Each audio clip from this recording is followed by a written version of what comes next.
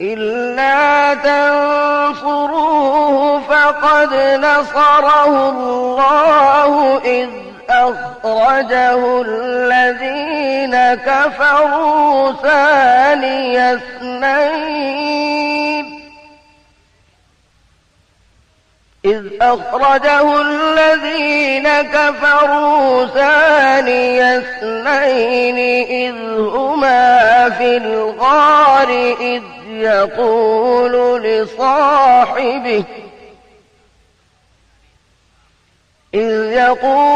لصاحبه لا تحزن إن الله معنا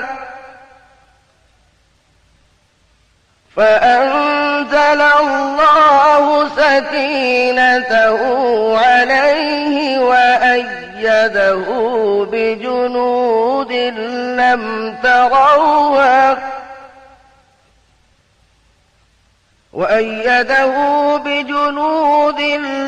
تروها وجعل كلمة الذين كفروا السفلى وكلمة الله هي العليا والله عزيز حكيم